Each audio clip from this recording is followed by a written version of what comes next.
आप सब ब्रज के निवासी हो, ब्रज की पवित्र भूमि पर आपका निवास है, आप ब्रज की पवित्र धरा पर रहते हो। हम आपसे एक बात पूछें, आप सब उत्तर जरूर देना।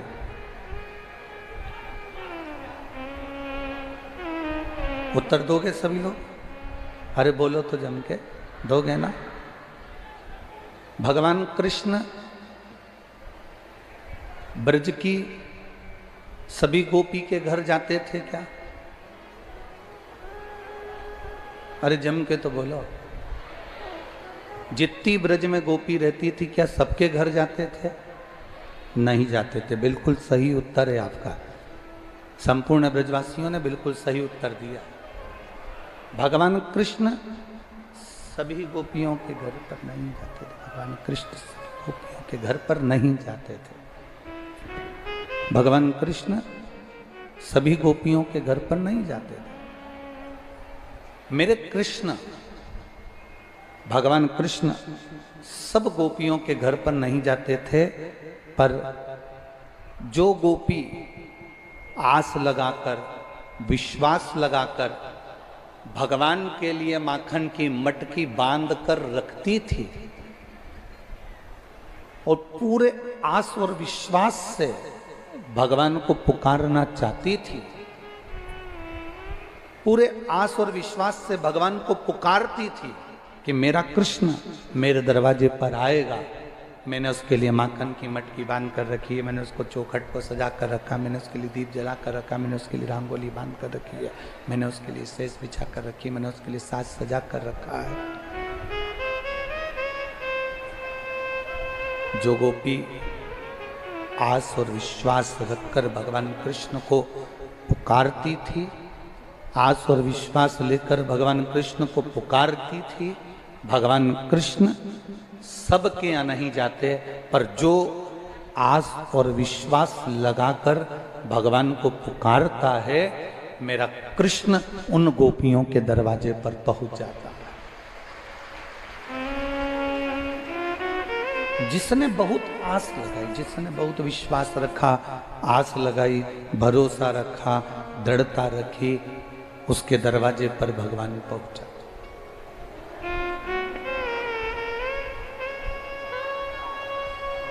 आप अगर आस लगा कर बैठे हो, आप अगर विश्वास रख कर बैठे हो कि मैं आया हूं कथा में, मैं भगवान शिव की कथा में पहुंचा हूं, मैं भगवान की करुणा सागर की कथा में पहुंचा हूं, मैं भगवान की इस मंदिर में रोज जल चढ़ाने पहुंच रहा हूं, एक आस लगाकर अगर बैठे हो, एक विश्वास रखकर बैठे हो, एक भरोसा रखकर बैठे हो, तो भगवान आता जरूर है।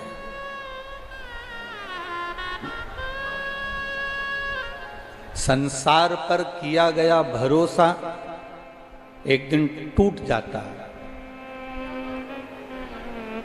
संसार पर किए गए भरोसा एक दिन टूटेगा। संसार पर किया गया भरोसा एक ना एक दिन टूट जाएगा, पर मेरे भगवान पर किया गया भरोसा, मेरे भोलेनाथ पर किया गया भरोसा कभी नहीं टूटता, वो प्रबल से प्रबल होता चले जाता है। भरोसा नहीं टूटता। दुनिया के लोग तुम्हारे भरोसे को तोड़ देंगे, दुनिया के लोग तुम्हारे विश्वास को तोड़ देंगे, दुनिया के लोग तुम्हारे भरोसे को तोड़ सकते हैं, पर जिसने भगवान पर भरोसा करा, जिसने भोलेनाथ पर भरोसा करा, जिसने अपने इष्ट पर भरोसा करा, उसका भरोसा कभी टूटा नहीं, वो भरोसा कभी टूटता नहीं।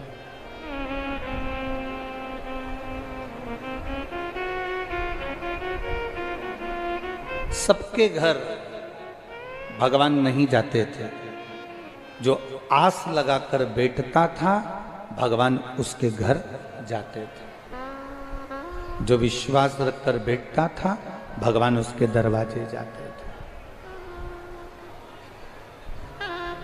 अब एक बात आपसे पूछें, आपके घर में 5 लोग रहते हैं, क्या 5 ही लोग कथा में आते हैं? अरे जम के तो बोलो, नहीं आते। घर में 10 लोग रह रहे हैं तो क्या 10 ही लोग भगवान की कथा में आते हैं? नहीं आते। कथा में कौन आ गया? जिसके हृदय में कहीं भगवान समाया हुआ था, जिसके हृदय में पूर्व से भगवान की अविरल भक्ति समाई हुई थी, बस भगवान उसी के हृदय में विराजमान होकर उसको खींचकर शिव महापुराण की कथा तक लेकर आ जाते हैं। भगवान शंकर उसको खींचकर अपने पास ले आते हैं।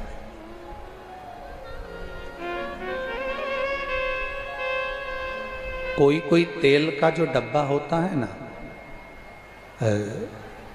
मेरी माताएं या मेरी जीजियां तो जानती हैं, कोई कोई डब्बा ऐसा होता है जैसे हींग की डब्बी, कोई तेल का डब्बा, कोई कोई डब्बी ऐसी होती है, डब्बी में हींग रख दो, डब्बी में लहसुन रख दो, डब्बी में कोई तेल रख दिया, उस डब्बी को कितना भी धो लो, कितना भी साफ कर लो, कितना भी उसको क्लीन कर लो, सरफ से 25 बार धो लो, 25 बार साफ करो, 25 बार साबुन से धो लो, उसके बाद भी हींग की बदबू उस डब्बी से नहीं जाती, तेल की बदबू उस डब्बी से नहीं जाती, लहसुन की बदबू उस डब्बी से नहीं जाती। उसको कितना भी धोया जाए पर उसकी डब्बी की बदबू नहीं जाती है, डब्बी की बदबू नहीं समाप्त होती है, वो बदबू उसकी जाती ही नहीं, वो बदबू नहीं जाती उसकी। उसी तरह लाखों की भीड़ में घर में 10 लोग रह रहे हैं, 15 लोग रह रहे हैं, 20 लोग रह रहे हैं, 25 लोग रह रहे हैं, उन 25 लोगों में से आप कथा में जा रहे हैं तो समझ लेना कि पूर्व में ना जाने कितने जन्म आपके निकल गए, हर जन्म में आपने महादेव की भक्ति करी है, इसलिए आपके अंदर की वो गंध समाप्त नहीं हुई, इसलिए आपको खींचकर महादेव ने यहां तक बुला लिया।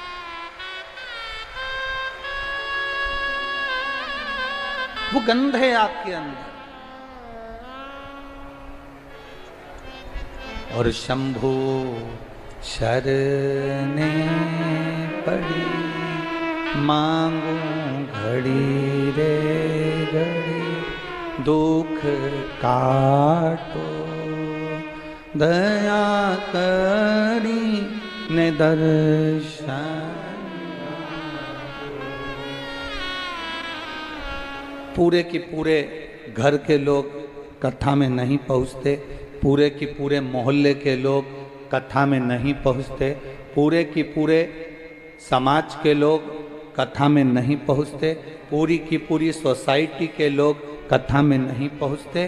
कथा में वही पहुंचता है जो आस लगाया बाबा से, जो विश्वास रखा बाबा पर, जिसने भरोसा दृढ़ बना लिया। भगवान कृष्ण जैसे सबके घर नहीं जाते, जो आस और विश्वास रखकर बैठा है भगवान उसके दरवाजे पर जाता है। उसी तरह जो आस और विश्वास के साथ भगवान की अविरल भक्ति को पाना चाहता है, भगवान कृष्ण की, भगवान शिव की अविरल भक्ति को जो प्राप्त करना चाहता है, जिसके अंदर आस भी है, विश्वास भी है, भरोसा भी है, दृढ़ता भी है, और पूर्ण भरोसे के साथ जो भगवान को रिझा रहा है, भगवान उसके करीब में आ रहा है, उसके पास जा रहा है। आपकी दृढ़ता, आपका विश्वास, आपका भरोसा जितना पक्का हो, शिव को क्या प्रिय नहीं है। लंका के राजा रावण को सोने की लंका दे दी थी, लंका के राजा रावण को दुनिया का सारा ठाट दे दिया था, लंका के राजा रावण को ऐसी कोई वस्तु नहीं थी जो रावण के पास में नहीं थी, सब कुछ दिया। मेरे शंकर ने लंकाधिपति लंकेश को, रावण को दुनिया का सारा सुख प्रदान कर दिया। ऐसा क्या था जो बाबा ने नहीं दिया लंकाधिपति को?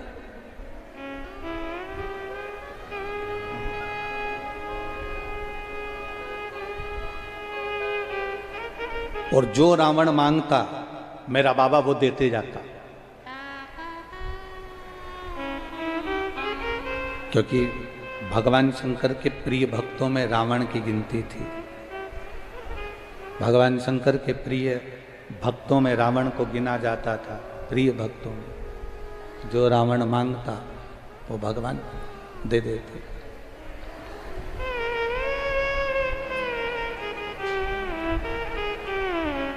रावण में कमी क्या रह गई? जो मांगा रावण ने भगवान ने दिया, जो मांगा रावण ने भगवान प्रदान करे, जो उसने चाहा वो उसको मिला। आखिरी में एक कमी रावण के अंदर आ गई कि वो रावण के अंदर कमी थी उसका अहंकार। वो रावण के अंदर कमी थी उसका अभिमान। प्रेस, जिससे आप कपड़े पर प्रेस करते हो, कपड़े के सल मिटाते हो, कपड़े के सल समाप्त करते हो, वो प्रेस जब ज्यादा गर्म हो जाती है, अच्छा प्रेस करने वाला भले आग बंद करके प्रेस कर ले, पर प्रेस अगर ज्यादा गर्म हो गई तो वो कपड़े को जला देती है महाराज।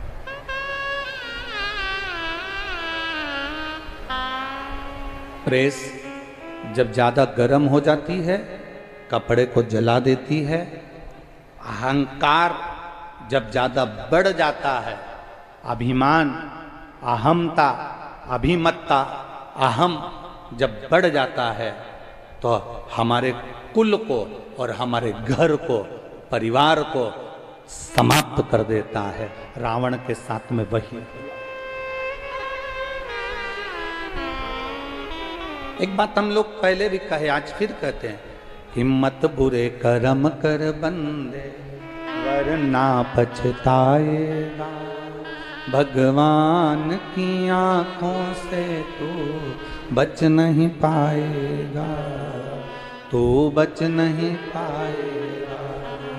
अरे ओ अज्ञानी मत कर नादानी, अरे ओ अज्ञानी मत कर नादानी। तेरे कर्म का फल भी तू ही पाएगा, जैसा किया तूने तेरे आगे आएगा। मत बुरे कर्म कर बंदे वरना पछताएगा। भगवान की आंखों से तू बच नहीं पाएगा, तू बच नहीं पाएगा। अरे ओ अज्ञानी मत करना। अपने कर्म का भोग। लंकाधिपति रावण भी ब्राह्मण था और परशुराम भगवान भी ब्राह्मण थे।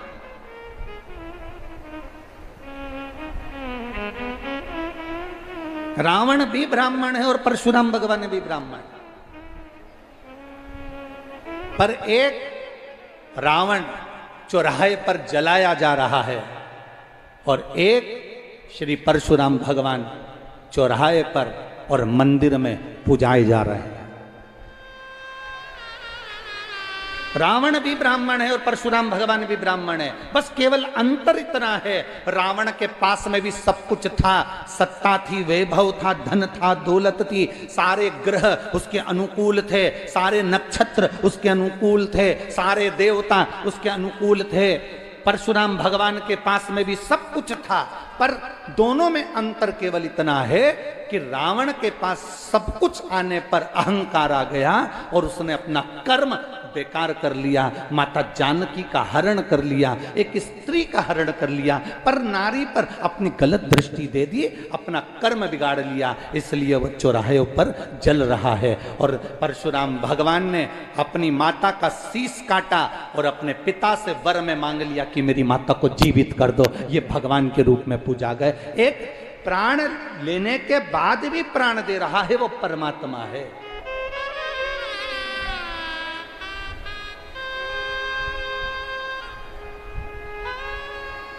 अच्छा कर्म करने का जब मौका मिले, अच्छा कर्म करिए। जब मौका मिले अपनी जिंदगी में, जब आपके जीवन में ऐसा लगे कि एक कर्म हमें अच्छा करना है तो करने का जब मौका मिले तो करिए। ये जो शरीर मिला है बड़ी मुश्किल से मिलता है। 84 लाख योनियां कटी, अंत में ये शरीर है। 83,99,999 योनियां काटने के बाद 84 लाखवें नंबर की योनि है ये मनुष्य की देह। 83,99,999 योनियां काटने के बाद ये मानव का शरीर मिला है।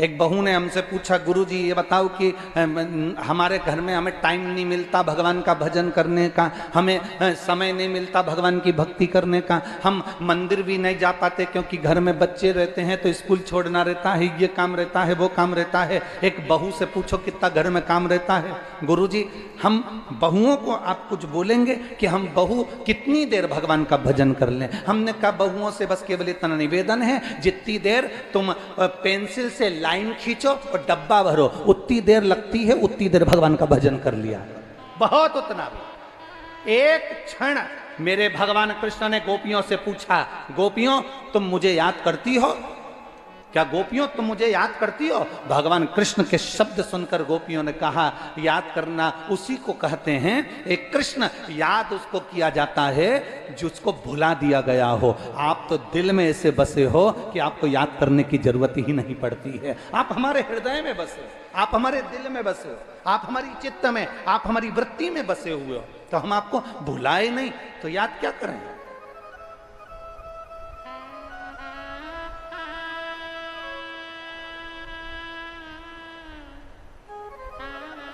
काम्य वन में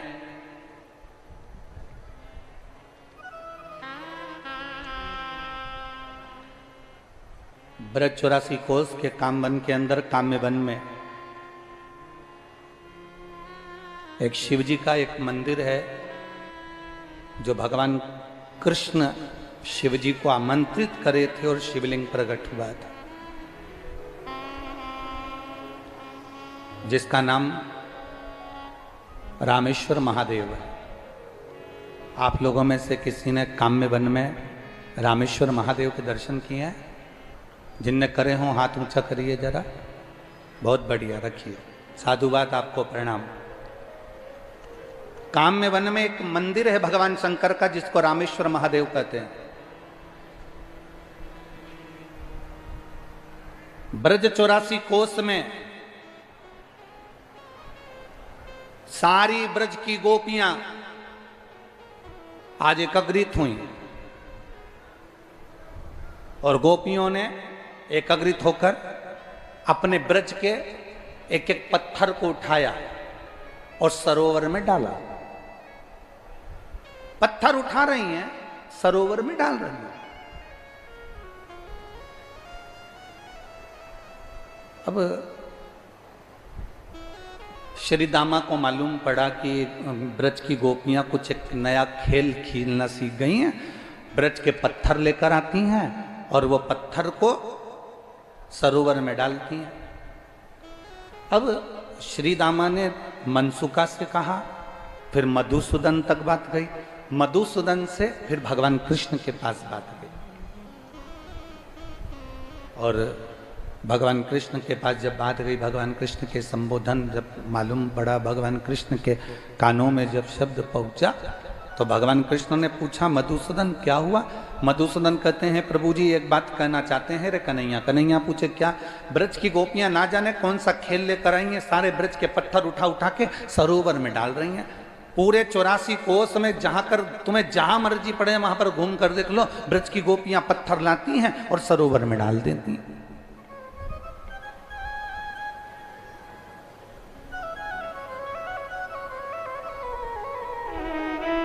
किसी ने हमसे पूछा कि ये ब्रजमंडल में ब्रज की रज दिखती है, पत्थर क्यों नहीं दिखते? तो हमको तो लगता है कि रामेश्वर महादेव की कथा से हमको मिलता है कि सारे पत्थर तो गोपियां पहले ही सरोवर में पटकी हैं, रजी रज बची। अब भगवान कृष्ण के कानों में शब्द गया तो भगवान कृष्ण तुरंत गए। तो भगवान ने जाकर क्या देखा कि आज ललिता जी के साथ में राधा जी भी पत्थरों को उठाकर और पानी में पटक रही थी, और पटकते पटकते आंख में आंसू भरकर राधा जी रो रही थी।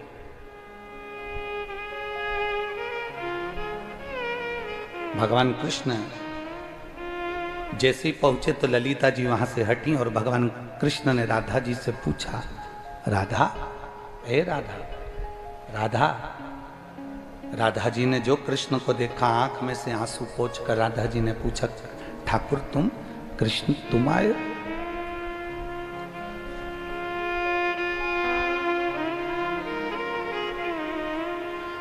कन्हैया आप? क्या बात है? भगवान कृष्ण ने पूछा, राधा हम ये पूछना चाहते हैं ये ब्रज में कौन सा खेल हो रहा है? जितनी भी गोपियां हैं वो पत्थर उठा उठा कर ले जाकर सब डाल रही हैं सरोवरों में, ये कौन सा खेल चालू हो गया? गोपियां कहती हैं, अरे कृष्ण तुम्हें नहीं मालूम, भगवान राम के जो बानर थे उन बानरों ने पत्थर पे राम लिखा था और पानी में छोड़ा था और वो सारे पत्थर तैर गए थे और सेतु बन गया था, और भगवान राम ने शंकर जी की स्थापना करी थी रामेश्वर की। तो गोपियां कह रही हैं कि जरा अपन भी पत्थर तैरा के देखते हैं कि तैरता है कि नहीं तैरता। इसलिए सारे ब्रज के पत्थरों को उठा उठा कर हमने सरोवर में फेंक के देख लिया, पर तैरता हुआ नहीं मिला। इसलिए अब हमने पूरा विचार कर लिया, पूरा विचार कि ब्रज की सारी गोपियां अपने अपने माता पिता को लेकर सेतु बंध का दर्शन करने के लिए रामेश्वर जाएंगी। छकड़े तैयार, बैलगाड़ियां तैयार, भोजन भंडारे तैयार, सब गाड़ियों में रखे गए और गोपियां जाने की तैयारी करने लगी। सारी गोपियां जाने की तैयारी। जब गोपियां जाने की तैयारी कर रही हैं, जब गोपियां जाने का विचार कर रही हैं, जब गोपियां जाने लगी हैं, बीच रास्ते में मेरे ठाकुर जी खड़े थे, बीच राह। उन्होंने रोका, रुको जरा, रुको जरा, कहाँ जा रही हो? बस सेतु बंद जा रहा है, दर्शन करने के लिए रामेश्वरम जा रहा है। रामेश्वरम? हाँ। सेतु बंद? हाँ ठीक है। भगवान कहने लगे तुम्हें रामेश्वर जाने की जरूरत नहीं है राधा, सारी गोपियों से कह दो छकड़े में से सामान नीचे उतार ले, बैलगाड़ियों का सामान नीचे उतार ले, सबको कह दो उतारो सामान नीचे। तो हमें सेतु बंद का दर्शन कहाँ होगा? हमें सेतु बंद का दर्शन मिलेगा कहाँ? हमें कहाँ रामेश्वर का दर्शन मिलेगा? कहाँ सेतु बंद का दर्शन मिलेगा? भगवान ने कहा चिंता मत करो, सारे पत्थरों को वापस निकाल कर लाता हूं सरोवर में से। काम में बन के सरोवर में से सारे पत्थर निकाल कर ठाकुर जी ने बाहर फेंके और फिर भगवान ने कहा तुम चिंता मत करो, राम जी ने सेतु बनवाया था, मैं खुद तुम्हें सेतु बंद का दर्शन कराऊंगा। और भगवान कृष्ण राम बन गए, मेरे कृष्ण राम बने। और राम बनकर भगवान कृष्ण ने जो आवाज लगाई, हनुमान पधारो, सारे बंदरों की सेना सम्मुख में आ गई। एक एक पत्थर बांदरों ने उठाना प्रारंभ करे और उठाकर राम और कृष्ण का नाम लेकर बांदरों ने सेतु में के रूप में सरोवर पर फेंकना प्रारंभ करा। जो सरोवर पर फेंकना प्रारंभ करा एक सेतु बन गया, जिस पर चढ़कर मेरे कृष्ण राम बने हुए पार होकर एक रामेश्वर भगवान की स्थापना के लिए। जैसे राधा ने कहा आपने सेतु तो बांध लिया पर यहाँ शंकर तो कहीं दिख नहीं रहे, रामेश्वर तो कहीं नजर नहीं आ रहे। भगवान कृष्ण ने राम बनकर शंकर को आमंत्रित करा, बाबा आप यहाँ प्रकट हो जाओ, इन ब्रजवासियों के लिए रामेश्वर इस ब्रज की रज में होना चाहिए। आप प्रकट हो जाओ। इस ब्रज की रज में रामेश्वर प्रकट होना चाहिए। और भगवान शंकर देखते ही देखते राधा और कृष्ण के सम्मुख में शिव प्रकट हो गए। भगवान शंकर प्रकट हो गए। भगवान कृष्ण राम के रूप में थे। शिव जी ने नमन कर कहा, प्रभु ये लीला का दर्शन आज तक नहीं हुआ जो दर्शन आज आपने कराया। प्रभु मेरे लिए आदेश। भगवान कृष्ण कहते हैं, बाबा आप यहां विराजमान रहें। जो भूलवश भी काम में बन के अंदर प्रवेश कर जाए और भूलवश भी आपके शिवालय पर अगर एक बूंद जल भी चढ़ जाए तो 12 ज्योतिर्लिंग में जो ज्योतिर्लिंग हैं सबके दर्शन का फल आपके दर्शन से प्राप्त हो जाए। बस ये भाव से भगवान ने उनको विराजमान किया। आप रुको, आप विराजमान हो। देखो दुनिया के लोग भले ना पहचाने भाई, ए मेरी ब्रज की जीजियों और मेरे ब्रज के जीजाओं,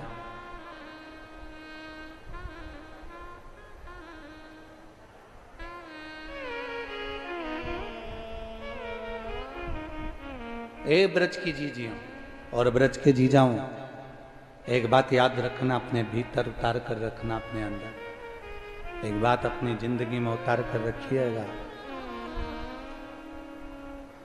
ब्रज की रज को जिस दिन आप जान गए, ब्रज की रज को जिस दिन आप पहचान गए, उस दिन आपको ये मालूम पड़ जाएगा कि कृष्ण और शिव में कोई अंतर नहीं है। शंकर और कृष्ण ये दोनों एक हैं। आप शिव भजें चाहे कृष्ण, आप पहचान।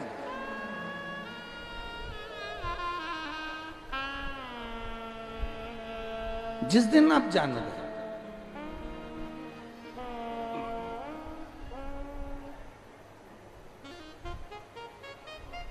यमुना मैया निरंतर कल कल की ध्वनि कर कर बहती रहती हैं। वो यमुना के सुंदर सुखद आनंद को जिस दिन पहचान गए, उस दिन तुम्हारी जिंदगी की एक सार्थकता सिद्ध हो जाएगी। उस दिन एक दिन तुम्हारी सार्थकता सिद्ध हो जाएगी। तुम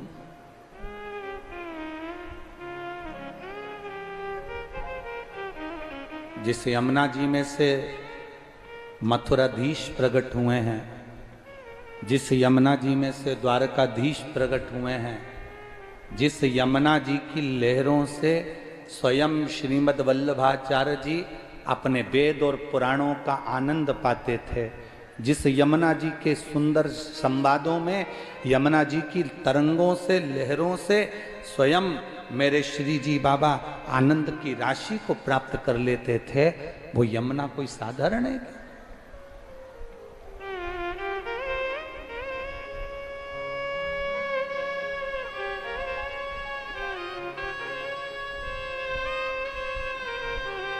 एक हरिहर भगवान का एक स्वरूप हुआ जिसको हरिहर कहते हैं।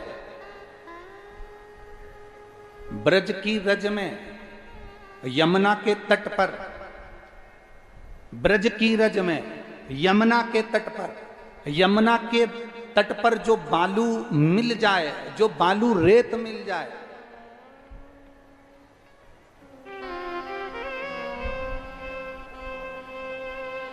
उस बालू की रेत पर भी अगर हम स्नान करते समय थोड़ा सा जल लेकर बालू की 2 ढेरी बनाकर उस पर जल यमुना का समर्पित कर दें तो हरि और हर का मिलन का सुख इसी यमुना के घाट पर हमें प्राप्त हो जाता।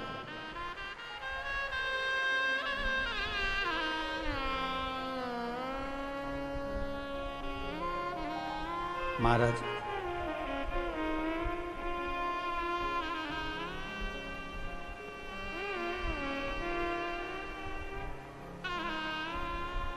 थारो जल मां ब्रह्मा जी नहावे, ब्रह्मा जी नहावे, डुबकी लगा। हे यमुना, तुम्हारे जल में ब्रह्मा भी स्नान करते हैं और डुबकी लगाते हैं। और ब्रह्माणी क्या करती है? ब्रह्मा डुबकी लगा रहे हैं, ब्रह्मा स्नान कर रहे हैं, और ब्रह्माणी क्या कर रही है? ब्रह्मा जी नहावे डुबकी लगावे।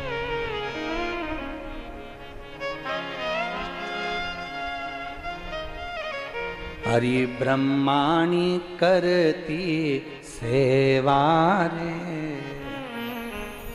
थारो निर्मल निर्मल पार।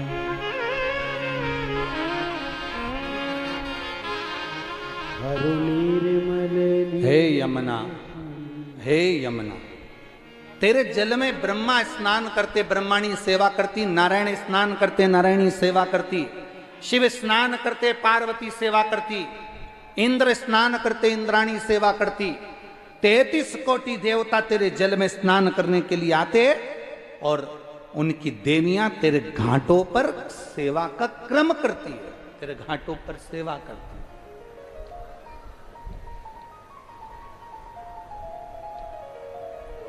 तू सहज कहां है?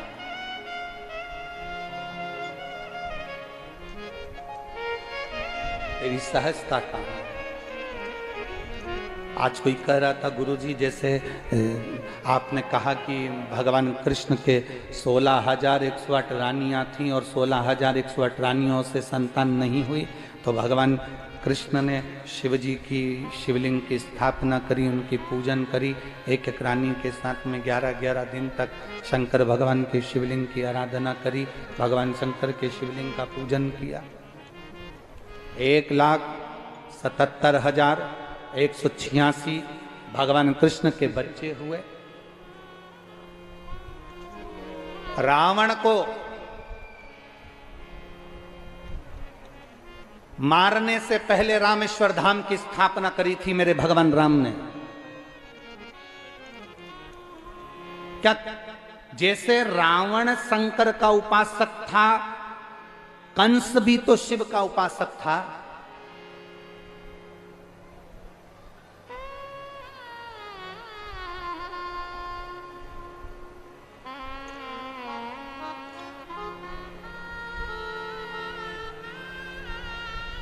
कंस भी तो शिव का उपासक था। जैसे रावण शंकर का उपासक था, और रावण को मारने से पहले राम जी ने भगवान रामेश्वर की स्थापना करी थी। तो कंस को मारने के लिए जब भगवान आए, भगवान कृष्ण और बलराम जब मथुरा में पहुंचे, तो जैसे उन्होंने रावण को मारने से पहले शिव की आराधना करी, तो क्या भगवान कृष्ण ने कंस को मारने के समय पर किसी शिवलिंग की स्थापना करी?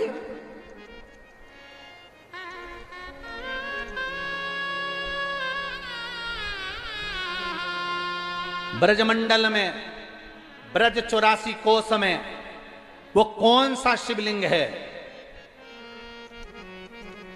जिसको कंस को मारने के समय पर भगवान ने स्थापित किया था?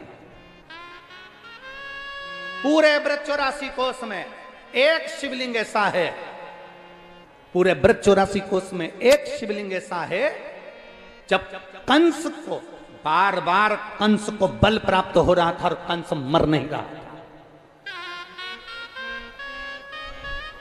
बलराम जी ने बल लगा लिया पूरा, और बलराम जी ने पूरा बल लगाया, कंस मरता नहीं। ये आज के समय में तो रासलीला में बहुत सरलता से कंस को मरता हुआ बता देते हैं कि भगवान उसकी छाती पे चढ़ गए, मुष्टिक प्रहार करा, कंस को मारा और कंस के प्राण छूट गए। इतनी सरलता में कंस नहीं मारा था।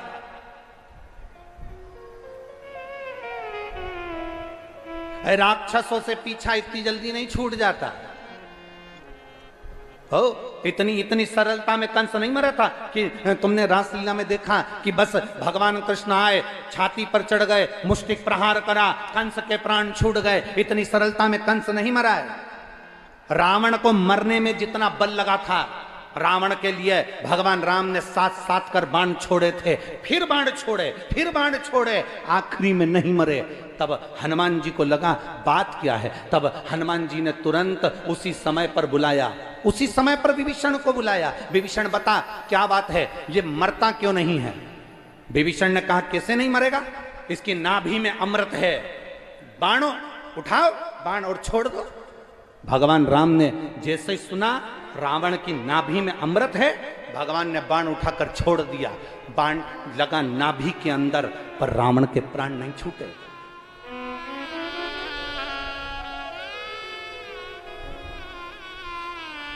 रावण नहीं मारा। कई लोग कहते हैं कि भगवान राम जी ने बाण छोड़ा, नाभि में लगा और मर गया रावण। राक्षस इतनी सरलता से नहीं मरते, असुर इतनी सरलता से नहीं मरते, दैत्य इतनी सरलता से नहीं मरते। राम जी ने जैसे ही बाण छोड़ा रावण नहीं मरा। लक्ष्मण जी को क्रोध आ गया और विभीषण को पास में बुलाया। विभीषण डरा। विभीषण ने कहा बोलिए महाराज, तूने कहा था नाभि में अमृत है, मेरे भाई ने बाण छोड़ा, ये मरता क्यों नहीं है।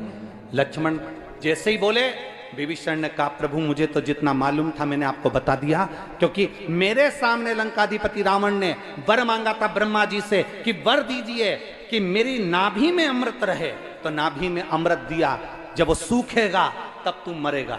तो उतना तो मैंने सुना था, मैं आ गया। तब उसी समय पर विभीषण ने कहा इसके आगे मुझे नहीं मालूम कि मरता क्यों नहीं है। लक्ष्मण जी ने हनुमान जी को बुलाया, हनुमान जरा पता करो कि ये रावण मरता क्यों नहीं है। हनुमान जी जैसे ही आए, हनुमान जी ने कहा जो प्रभु आज्ञा। हनुमान जी पहुंच गए एक विद्वान का रूप रखकर लंका के अंदर, एक ज्योतिषी का रूप रखकर, एक विद्वान का रूप रखकर हनुमान जी लंका में प्रवेश कर गए। लंका में प्रवेश करे और लंका में घूमते घूमते सारे लंका वासियों की नारियों के हाथ देख देख कर हनुमान जी ने बता दिया तुम्हारे यहां पर एक बंदर आया था, आग लगाई थी, उत्पात मचाया था, ऐसा हुआ था, फिर उसके साथ एक और आया था, सीख देकर गया था, नहीं संभला, तुम्हारे यहाँ पर इतने मर गए, तुम्हारे यहाँ इतने जिंदा हैं। ये हनुमान जी ने सबका भाग्य बताना चालू करा। सूचना पहुंच गई मंदोदरी के पास में। मंदोदरी से कहा मंदोदरी तेरा भी भाग्य दिखा ले। मंदोदरी राजघराने से, राजभवन से रथ में बैठकर बाहर आई और ज्योतिषी के चरणों में बैठकर कहती है बाबा मुझे बताओ मेरा भाग्य क्या कहता है। हाथ देखते से ही मंदोदरी ने अपना हाथ जैसे ही हनुमान जी के हाथ में दिया, जो ज्योतिषी का रूप रखे थे, हनुमान जी ने हाथ देखते से कह दिया मंदोदरी तू बड़ी विद्वान है, तेरे कारण तेरा पति आज भी जिंदा है। हे मंदोदरी तेरे कारण तेरा पति आज भी जिंदा है, केवल तू है जो तेरे पति को बचा कर रखी है। तेरे पास में कुछ ऐसा है मंदोदरी जिसके कारण तेरा पति नहीं मर रहा है। मंदोदरी ने हाथ जोड़कर कहा महाराज जी बिल्कुल सही कह रहे हो आप। मेरे पति ने जब तप करा था, तप करते समय मेरे पति ने वर मांगा था ब्रह्मा जी से मुझे वर दो, वर प्रदान करो कि मैं मरूं ना। नाभि में अमृत मांग लिया था, पर मेरे पति भी बड़े विद्वान थे, उनको मालूम था नाभि में अमृत है, कभी भी बाण छूटेगा मेरी नाभि में लगेगा और मैं मर जाऊंगा। इसलिए मेरे पति ने ब्रह्मा जी से कहा था अगर नाभि में अमृत तुम दे रहे हो तो जो बाण मेरी नाभि में लगेगा वो बाण भी मुझे दो। और मेरे पति को ब्रह्मा जी ने बाण दिया, वो बाण मेरे पति ने मुझे ला कर दिया। मैंने उस बाण को अपने सोने वाले कमरे में जिसमें सोती हूं उसमें खंबे में चुनवा दिया। जब तक वो बाण राम के पास नहीं आएगा तब तक रावण मर नहीं सकता। वो बाण राम के पास आना चाहिए, वो बाण राम जी चलाएंगे, रावण को लगेगा नाभि में तब मरेगा। हनुमान जी ने अपना स्वरूप दिखाया, गदा का प्रहार किया, खंबा तोड़ा, बाण लेकर राम जी के पास पहुंच गए और वो बाण राम जी के हाथ में दिया और राम जी ने जो छोड़ा तब जाकर रावण की नाभि का अमृत सूखा, तब जाकर रावण मरा। जरा विचार करिए, रावण को मरने में इतनी लीला रही तो कंस क्या झटके में मर जाएगा?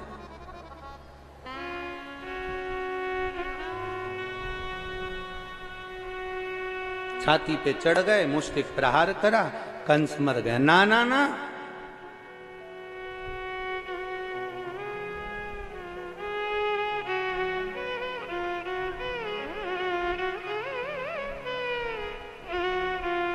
हम कहना नहीं चाहते परंतु कभी कभी मुख से बोलने में आ जाता है। 3 ऐसे हैं कि ये बहुत जल्दी टलते नहीं है। 3 ऐसे हैं जो बहुत जल्दी टलते नहीं है, जाते नहीं है, बहुत जल्दी। कौन कौन? एक बीमारी,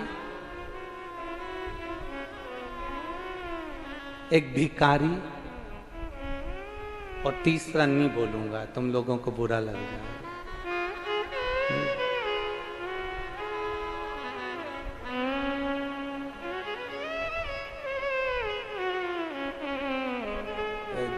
आप लोग उसको सरल सरल भाषा में कह देते हो, हमारी व्यासपीठ से क्यों ऐसा कहें? जो बहुत बेकार लोग होते हैं ना, जिसको लोग बहुत गंदा कहते हैं, वो भी 2 ही अक्षर का है।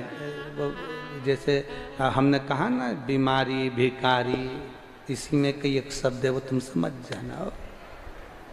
तो तीसरा नंबर का जो होता है ना, वो भी जो दुनिया को कष्ट देता है, त्राड़ देता है, परेशान करता है, बहुत बहुत तकलीफें देता है, ये जल्दी से टलता नहीं, जल्दी से जाते नहीं। बीमारी भी इतनी जल्दी जाती नहीं। बुखार आ गया ना तो थोड़े दिन तक टिकता है, भले डॉक्टर साहब दवाई दे दे तो भी 8-10 दिन तो लग जाते हैं, फिर कमजोरी रहती, फिर धीरे धीरे संभलते।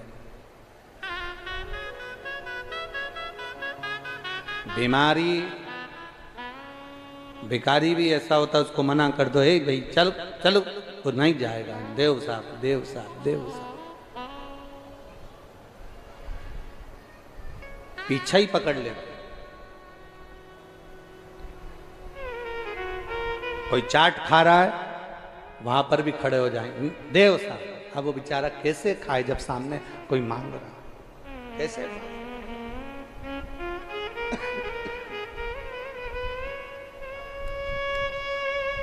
महाराज बहुत जल्दी टलते नहीं। इस चित्त वृत्ति में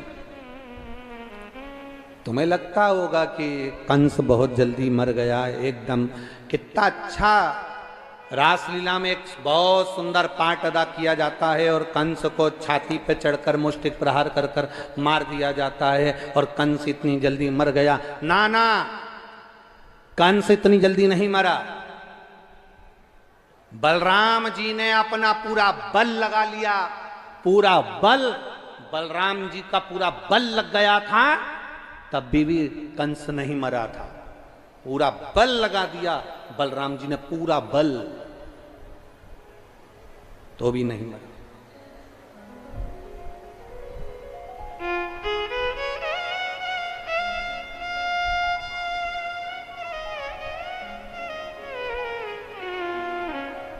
अब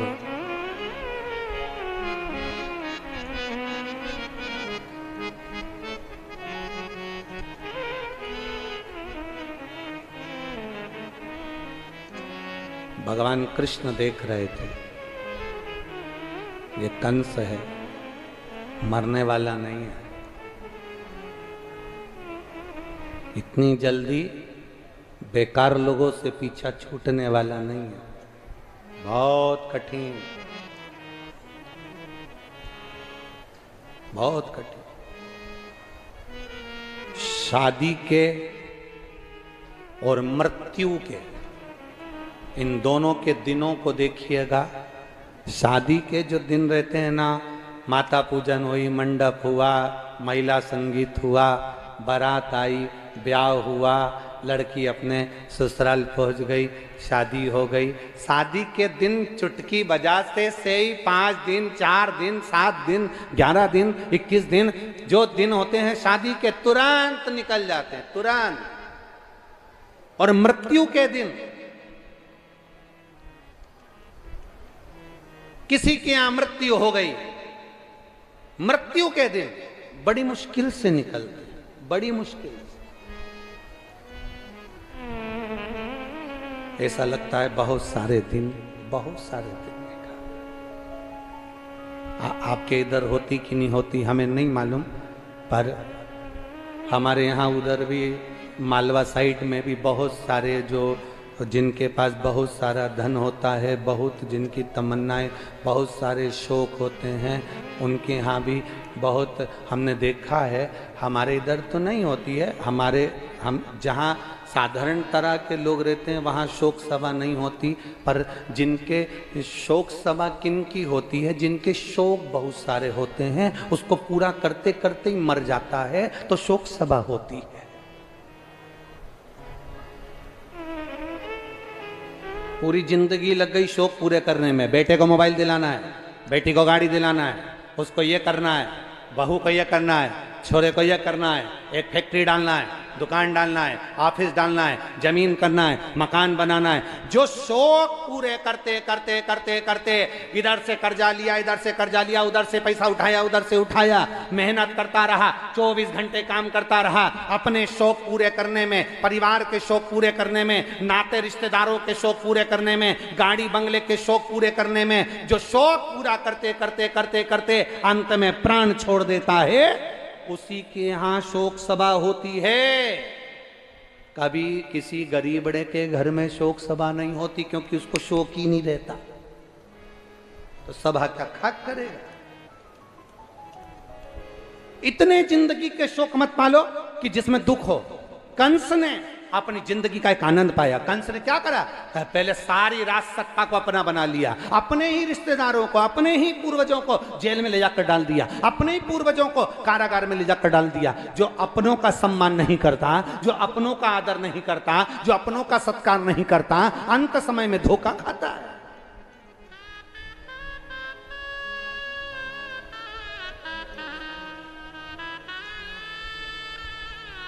अपने घर के बच्चों को एक सीख जरूर देना, ये तुम्हारे काका जी हैं, ये तुम्हारे ताऊ जी हैं, ये तुम्हारे दादाजी हैं, ये तुम्हारी दादी जी हैं, ये तुम्हारे काका जी का लड़का है, ये तुम्हारे ताऊ जी का लड़का है, ये तुम्हारे चाचा जी का लड़का है, ये तुम्हारी बुआ का छोरा है, ये तुम्हारे काका का छोरा है, ये तुम्हारी बहन का छोरा है, ये तुम्हारे रिश्तेदार है। उसको ये बताना कि धन अपनी जगह रह जाएगा, सत्ता अपनी जगह रह जाएगी, वैभव अपनी जगह रह जाएगा, पर जब दुख की घड़ी आएगी उस समय पर अगर कोई नहीं भी खड़ा होगा तो कम से कम रिश्तेदार 2 क्षण के लिए खड़े तो होंगे। भले उनसे आपके संबंध ठीक ना हो, पर खड़े तो होंगे।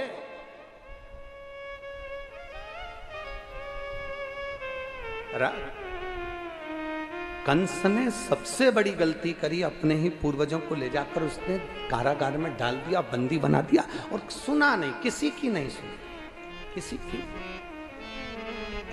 इतनी सरलता में कंस नहीं मरा, बड़ा बड़ा प्रयास करा गया। बलराम जी ने पूरा बल लगा लिया। आखिरी में बलराम जी ने आकर भगवान कृष्ण से कहा, कन्हैया मैंने पूरा बल लगा लिया, पर ये कंस मरने को तैयार नहीं है। भगवान कृष्ण मुस्कुरा के बोले, जब कुब्जा मुझे चंदन लगा रही थी ना, तो जब कुब्जा किसको चंदन लगाने जाती थी? अरे बोलो बोलो, जम के बोलो जरा, कुब्जा किसके यहाँ जाती थी चंदन लगाने? अरे बोलो, जम के बोलो। कंस के यहाँ जाती थी।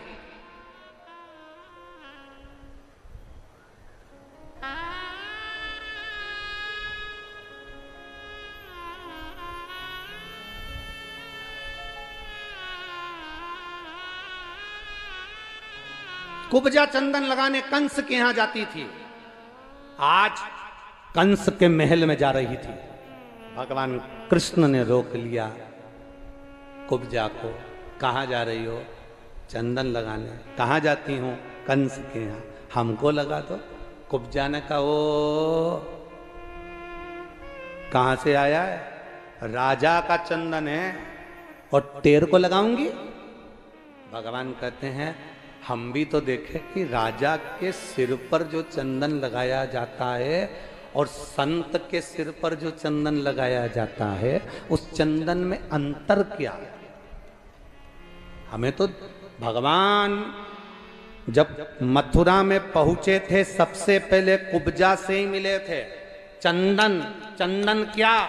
माताएं पूरे हंडी का चावल नहीं देखती, ऊपर का एक चावल निकाल कर माताएं दबा के देख लेती है पका कि नहीं पका। भगवान कृष्ण और बलराम में ये अंतर है, बलराम पूरा बल लगा दिए थे, कंस नहीं मरा। भगवान कृष्ण मुस्कुरा कर बोले, भैया आप कर रहे हो कंस नहीं मर रहा, मुझे मालूम है वो इतनी जल्दी नहीं मरने वाला। क्यों? क्योंकि मैं जब इस मथुरा में प्रवेश करा था तो कुब्जा से मैंने चंदन मांगा था, मुझे जरूरत नहीं थी चंदन की, मुझे जरूरत नहीं थी चंदन की, क्योंकि मैं चंदन लगा कर आया था, मुझे चंदन की जरूरत नहीं थी, मैंने कुब्जा से चंदन मांगा था। ये जानने के लिए मांगा था कि राजा के मस्तक पर जो चंदन लगता है वो चंदन में आखिर ऐसा क्या था, क्या था ऐसा, मेरे को वो जानना था। तो बस कुब्जा चंदन की कटोरी में से जब मुझे चंदन लगाया कुब्जा ने, उतनी देर में मैं चंदन की गंध से पहचान गया कि ये बल से नहीं, ये छल से मरेगा, ये बल से नहीं, ये छल से मरेगा, ये बल से मर ही नहीं सकता।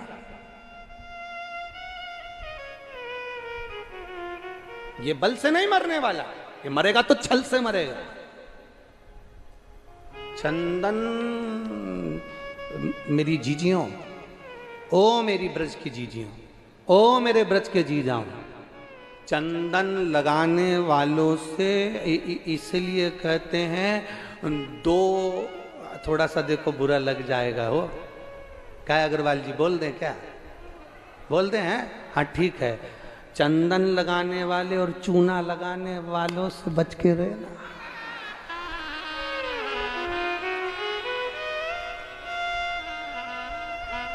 बहुत सावधानी रखना, बहुत। हम हमेशा कहते हैं महाराज, चंदन लगाने वाला जब चंदन लगाता है, थोड़ा सा देखो शिव महापुराण की कथा में आप लोग आते हो, दिल लेकर आते हो, बड़े मन लेकर आते हो। चंदन लगाने वाला जब चंदन लगाए तब आपकी सावधानी होना चाहिए, आपकी जो गले में मंगलसूत्र चेन वगैरह जो भी होती है उस समय थोड़ा बुरा लग सकता है, पर सावधान इंडिया, सावधान थोड़ा जरूरी है। भारत की भूमि पर रह रहे हो, सावधानी जरूरी है। रोडों पर लिखा रहता है निगाह हटी, अरे वारे ब्रजवासियों गजब, फिर से बोलो एक बार, निगाह हटी दुर्घटना घटी, इसलिए जरूरी है। बहुत मिलेंगे तुम्हें चूना लगाने वाले, काका जी बहुत जोरदार, ताऊ जी बहुत जोरदार, तुमने कितना अच्छा विवाह करा, तुमने क्या जोरदार होटल बनाई, तुमने क्या जोरदार काम करा, इतना इतना इतना। इसीलिए तो कहते हैं 3 लोग जल्दी नहीं हंसते हैं, 3 लोग जल्दी नहीं हंसते। एक पहले नंबर पर भगवान जल्दी नहीं मुस्कुराता, दूसरे नंबर पर सरकारी बड़ा अधिकारी, कौन? सरकारी बड़ा अधिकारी, बड़े पद पर कुर्सी पर बैठने वाला जल्दी नहीं हंसता, क्योंकि उसको मालूम है हंसूंगा तो फाइल पे सिग्नेचर करना पड़ेगा, हंसता ही नहीं। तीसरे नंबर पर नगर का बहुत धनपति, करोड़पति, वैभवपति बहुत जल्दी नहीं हंसता, उसको मालूम है हंसूंगा तो दान देना पड़ेगा, हंसता ही नहीं। मुंह में दबाया तम पान, मुस्कुराता ही नहीं हो। क्या सेठ जी, थोड़ा हमारे यहाँ तो ब्रज की रज में नंदगांव चले जाओ तो सबसे पहले यही काम करते हैं, घुटन घुटन चलो, और फिर क्या कहते हैं, ताली बजाओ, फिर क्या कहते हैं, अरे बोलो बोलो जरा नंदगांव में फिर क्या कहते हैं, हंसो, बोलो बोलो, सही है, हंसो जम के। और नंदगांव में गोकुल में हंसाते हैं, हंसो, क्योंकि उनको मालूम है घर में सोफा सेट है, डिनर सेट है, सोने का सेट है, हीरे का सेट है, कुकिंग सेट है, बस आदमी अपसेट है। उनको मालूम, इसलिए वो कहते हैं हंस लो मुस्कुराओ आनंद पाओ, थोड़ा थोड़ा मुस्कुराते चलो, थोड़ा। चंदन से पहचान गए थे मेरे ठाकुर। क्यों? मेरे ठाकुर को कुब्जा के चंदन की क्या जरूरत पड़ गई थी? उनको क्या जरूरत चंदन की? मेरे ठाकुर को चंदन की जरूरत नहीं है। मेरे कृष्ण नहीं कहते तुमसे कि तुम मुझे चंदन लगाओ। मेरे ठाकुर नहीं कहते कि तुम मुझे चंदन लगाओ। मेरे ठाकुर तो कहते हैं कि अपने हृदय से, अपने मन से मुझे लगा कर रखना, चंदन लगाने की जरूरत नहीं पड़ेगी। अगर एक बार तुमने मुझे दिल से लगा लिया तो फिर चंदन की जरूरत नहीं पड़ेगी। मेरे ठाकुर ने कुब्जा को आवाज लगाया, ए बूढ़ी माँ, ए रुक इधर आ। कुब्जा कहती कौन? मैं कृष्ण। कुब्जा ठाकुर जी को देख रही थी, ठाकुर कुब्जा को देख रहे थे। कुब्जा से कहा चंदन लगा। कि राजा कंस का चंदन है, राजमहल में जाता है, मैं तुम्हें नहीं लगा सकती। भगवान ने कहा कुब्जा हम तुम्हें सीधी कर देंगे, तुम चंदन तो लगाओ। कुब्जा, कुब्जा क्या? बुद्धि। भगवान के करीब में जाए तो सीधी होना चाहिए।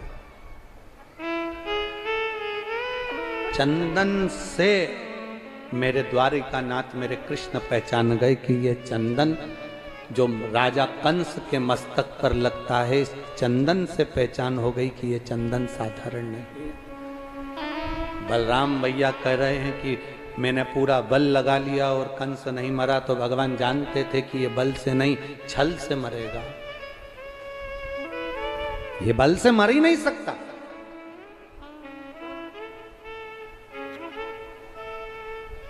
फिर छल क्या करा? भगवान कृष्ण पहुंचे।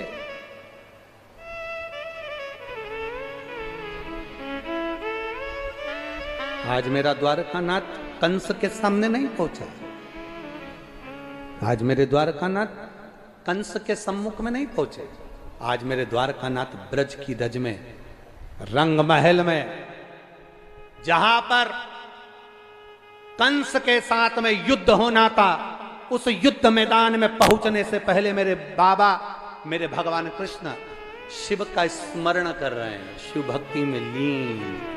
जैसे राम जी महाराज रावण को मारने से पहले शंकर की भक्ति में लीन होते हैं, उसी तरह भगवान कृष्ण भी शिव भक्ति में लीन होते हैं। ये दुनिया के लोग हैं जो भेद कर सकते हैं। कई लोग कहते हैं हम शंकर का नाम नहीं लेते, कोई कहता है हम शंकर के मंदिर का प्रसाद नहीं खाते, कोई कहता है हम शिव के दरवाजे नहीं जाते, कोई कहता है हम शंकर को नहीं भजते। हम उनसे कहते हैं, जो कहते हैं हम शंकर का प्रसाद नहीं लेते, शंकर के मंदिर नहीं जाते, शंकर के दरवाजे नहीं जाते, उनसे निवेदन है मरने के बाद शमशान जाओगे। दक्ष प्रजापति ने अपने जमाई शिव जी को श्राप दिया था कि तू शमशान में निवास करेगा। तो शमशान क्या है? शंकर भगवान का घर। जिंदे जी नहीं जाओगे तो मर कर जाओगे, और जाओगे उसी के।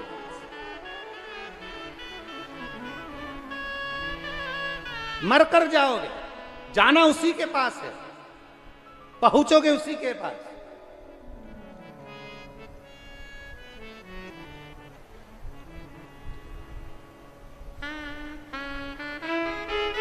जो ज्यादा भाव खाता है वो बाद में बड़ा और पाव खाता है।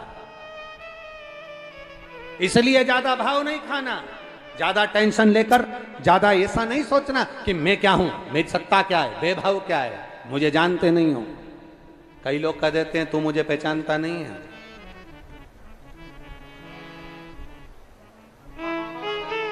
मेरा समय आन दे, मैं बता दूंगा तुझे मैं हूं क्या। और बीमार पड़ गया, छाती में दर्द हो गया,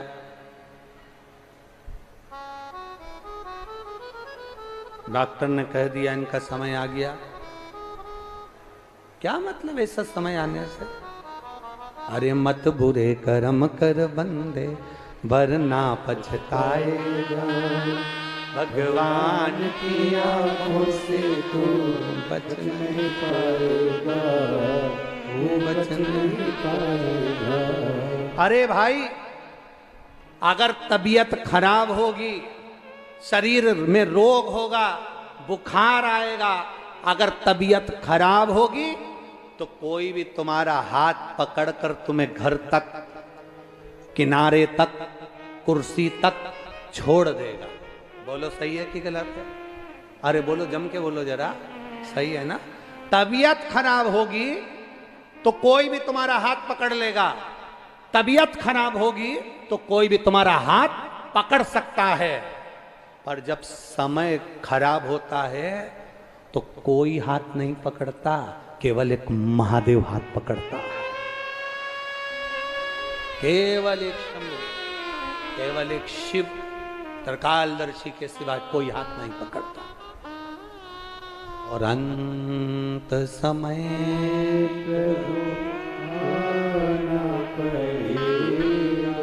वचन दिया तो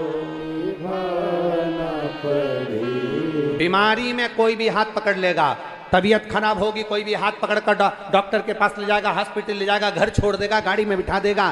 पर जब तुम्हारा समय खराब होगा, जब तुम्हारे ऊपर तुम्हारा समय बेकार आएगा, खराब समय आएगा, तब कोई हाथ नहीं पकड़ता, केवल महादेव के सिवाय। इसलिए कहते हैं जब घड़ी समय अगर बेकार चल रहा हो, तुम्हारे जीवन में दुख चल रहा हो, तो शंकर जी के मंदिर में एक लोटा जल लेकर जाना प्रारंभ कर दो। तुम जिस हाथ से जल चढ़ाओगे वो हाथ महादेव पकड़ लेगा, पकड़ लेगा तो नैया पार कर दे।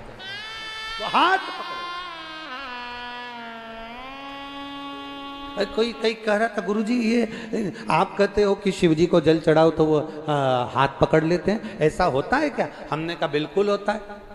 पानी में ऐसा होता है क्या कि पानी चढ़ाओ तो हाथ पकड़ लेता है? हमने कहा तुम्हारे लाइट के बोर्ड में करंट रहता है, खटके लगे रहते हैं, हाथ गीला कर कर खटका चालू कर कर देखना, कितना भी अच्छा बोर्ड हो करंट मार ही देता है। शंकर भगवान का जो शिवलिंग है, उस शिवलिंग पर जब हम जल समर्पित करते हैं तो वो जो भगवान का विल पावर है, भगवान के अंदर की जो ऊर्जा है, शिवलिंग में जो तत्व छुपा होता है, वो तत्व हमको खींचता है, खींचता है तो हमारे अंदर के पाप, दुख, तकलीफ सब चले जाते हैं, सब। बहुत कम लोग होते हैं जो शिवलिंग को जान पाते हैं। ए मेरी जीजी और मेरे जीजाओं, बहुत कम लोग होते हैं जो शिवलिंग को जान पाते हैं, बहुत कम।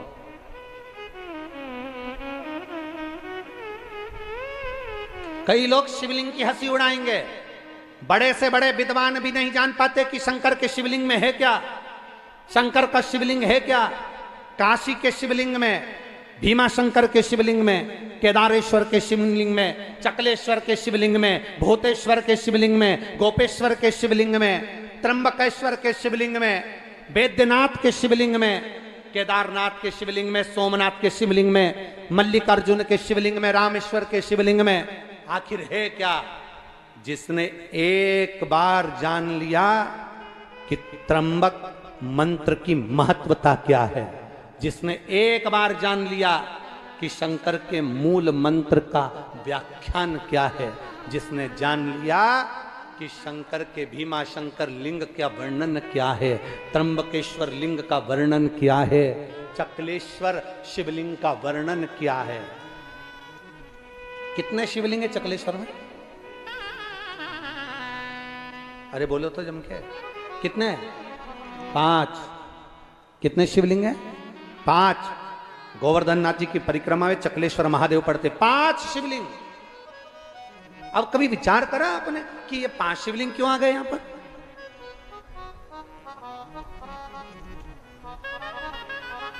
किसके कहने पर आ गया?